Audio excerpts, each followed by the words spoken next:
Timnas U22 Indonesia gagal meraih hasil positif di laga perdana SEA Games 2025. Garuda Muda dikalahkan Filipina dengan skor 1-0 pada pertandingan yang berlangsung di Stadion 700th Anniversary, Senin 8 Desember 2025. Sejak peluit pertama, Indonesia tampil dominan dan mendominasi penguasaan bola serta serangan. Rapatnya pertahanan Filipina membuat upaya Indonesia sulit berbuah gol meski sejumlah peluang tercipta. Gol Filipina datang dari situasi serangan balik di menit akhir babak pertama. Lewat lemparan ke dalam, bola menjadi liar di kotak penalti Indonesia, lalu disambar dengan sundulan oleh striker Filipina Otu Banatao. Skor berubah 1-0 untuk Filipina saat jeda turun minum. Memasuki babak kedua, pelatih Indra Syafri melakukan sejumlah pergantian, memasukkan Arjuna dan Robby Darwis untuk menambah daya ofensif. Pergantian lain termasuk masuknya Tony Firmansyah dan Frankie Misa, serta kemudian Hoki Caraka menggantikan Rivaldo Pakpahan pada menit ke-81. Meski terus menekan dan mendapatkan peluang, termasuk tembakan Arjuna di awal babak kedua yang melayang, Indonesia tak mampu memecah kebuntuan. Hingga pertandingan usai, skor tetap 1-0 untuk keunggulan Filipina. Dengan hasil ini, Filipina mengoleksi tambahan 3 poin dan memimpin klasemen grup C SEA Games 2025. Garuda Muda harus segera bangkit di laga berikutnya untuk menjaga kans lolos ke semifinal. Pengamat sepak bola tanah air Roni Pangemanan mengatakan Giovanni Van Bronckhorst selangkah lagi melatih timnas Indonesia. Dalam pandangan Bung Ropan, peluang Giovanni Van Bronckhorst ditunjuk sebagai juru taktik timnas Indonesia mencapai 99%. Menurut informasi yang didapat Bung Ropan, keluarga Giovanni Van Bronckhorst akan mendarat di Indonesia pada akhir minggu ini atau awal pekan depan. Sekadar diketahui, orang tua Giovanni Van Bronckhorst memiliki darah Indonesia. Ayah Giovanni Van Bronckhorst, Victor Van Bronckhorst, memiliki darah Indonesia Belanda. Begitu juga dengan sang ibu, Francine Sapulete, yang berdarah Malugu. Akhir minggu ini atau awal minggu depan, keluarga Giovanni Van Bronckhorst akan datang ke Indonesia, mungkin akan lebih dulu ke Ambon, tegas Bung Ropan. Sebelum menunjuk Patrick Kluivert sebagai pelatih timnas Indonesia pada Januari 2026, PSSI kabarnya sudah membidik Giovanni Van Bronckhorst.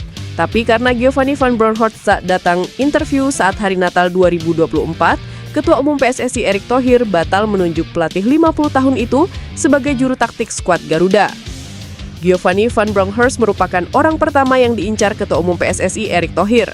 Tapi Ketua Umum datang di waktu yang tidak tepat karena tiba di hari Natal. Saat Natal, Giovanni Van Bronckhorst sedang berlibur bersama keluarga, ujar Bung Ropan. Saat ini, Giovanni Van Bronckhorst masih berstatus asisten pelatih Liverpool. Jika ingin mendapatkan jasa Giovanni Van Bronckhorst, PSSI otomatis harus membayar kompensasi ex-pelatih Feyenoord Rotterdam. Pelatih Timnas Indonesia U23 Indra Syafri menjanjikan permainan menyerang melawan Myanmar pada laga kedua fase grup di SEA Games 2025. Peluit panjang tanda penutup laga melawan Filipina sudah ditiup wasit sejak Senin malam. Tak ada lagi yang bisa dilakukan untuk mengubah hasil akhir. Kalah dari Filipina membuat kans Indonesia ke semifinal jadi menyempit.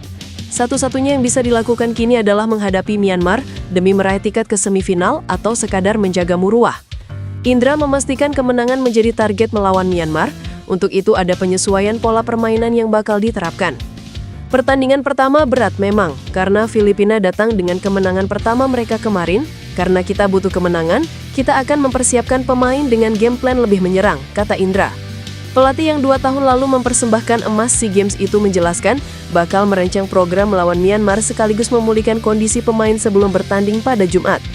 Indra juga tidak ambil pusing soal pertandingan Vietnam versus Malaysia yang bisa mempengaruhi kans Indonesia ke semifinal. Menurutnya yang paling penting adalah meraih kemenangan atas Myanmar. Saat ini Indonesia menempati peringkat kedua grup C, sudah tak mungkin lagi Kadek Arel CS menjadi juara grup. Satu-satunya cara bagi skuad Garuda Muda lolos ke semifinal adalah menjadi runner-up terbaik. Untuk menjadi runner-up terbaik pun tak cuma bisa sekadar menargetkan kemenangan atas Myanmar, tetapi juga harus bergantung pada laga Vietnam versus Malaysia. Pelatih Timnas Indonesia U22 Indra Syafri cukup puas dengan persiapan yang dilakukan tim asuhannya sebelum berlaga di SEA Games 2025. Menurut Indra, tim Garuda Muda menjalani persiapan dengan cukup baik. Timnas Indonesia U22 sempat berkumpul selama sepekan sebelum menjalani laga pertama grup C SEA Games 2025. Indra Syafri merasa hal itu sudah cukup memuaskan. Selain itu, Indra Syafri juga puas dengan fasilitas yang didapatkan Timnas Indonesia U22 di Chiang Mai, Thailand. Ia menyebut fasilitas yang disediakan sangat baik. Indra Syafri menegaskan, kondisi ideal yang didapatkan Timnas Indonesia U22 membuat skuad Garuda Muda tidak memiliki alasan untuk tidak tampil maksimal di SEA Games 2025.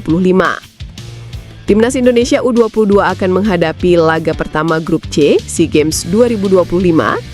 Lebih lanjut, Indra Syafri menegaskan fokus utama Timnas Indonesia U22 di SEA Games 2025 adalah untuk lebih dulu lolos ke fase grup. Skuad Garuda Muda akan menghadapi Timnas Filipina di Stadion 700 Anniversary, Chiang Mai, Senin malam. Raksasa Serie A Italia, AC Milan, dilaporkan telah menempatkan Kapten Timnas Indonesia, Jai Itzes, sebagai target utama mereka di bursa transfer musim dingin Januari 2026. Pergerakan untuk menghubungi sang agen menjadi sinyal keseriusan Rossoneri untuk memperdalam skuad demi bersaing di jalur juara.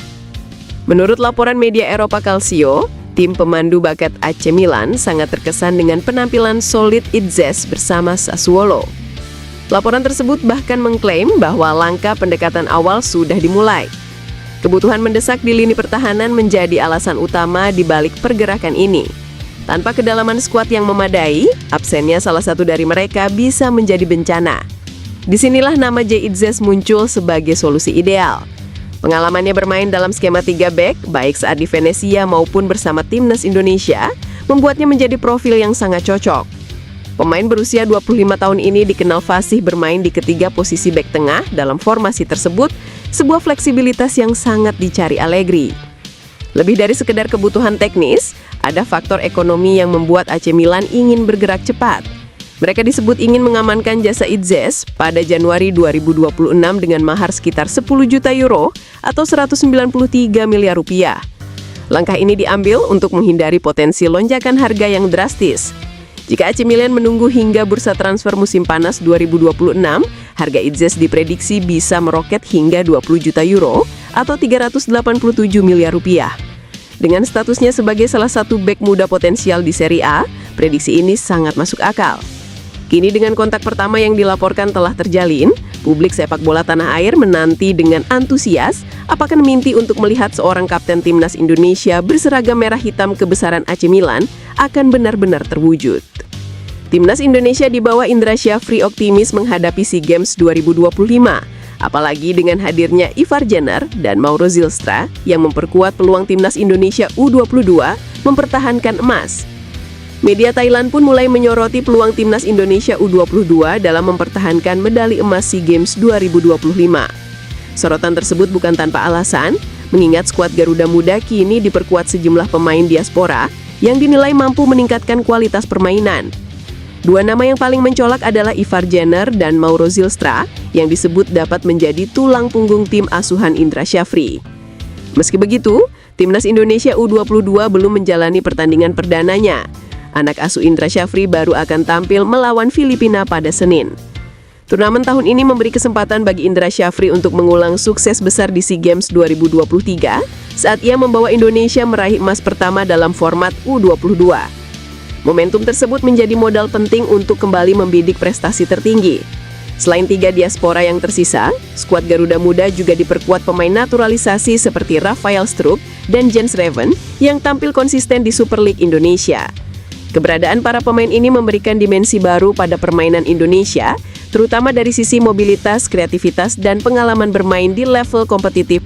Pelatih Timnas Indonesia U22 Indra Syafri menilai persiapan Garuda Muda menuju SEA Games 2025 sudah berada di jalur yang tepat.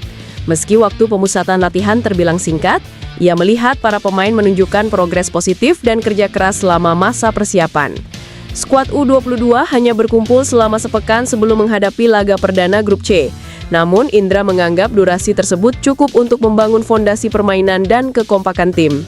Ia pun optimis Garuda Muda siap tampil kompetitif sejak pertandingan pertama.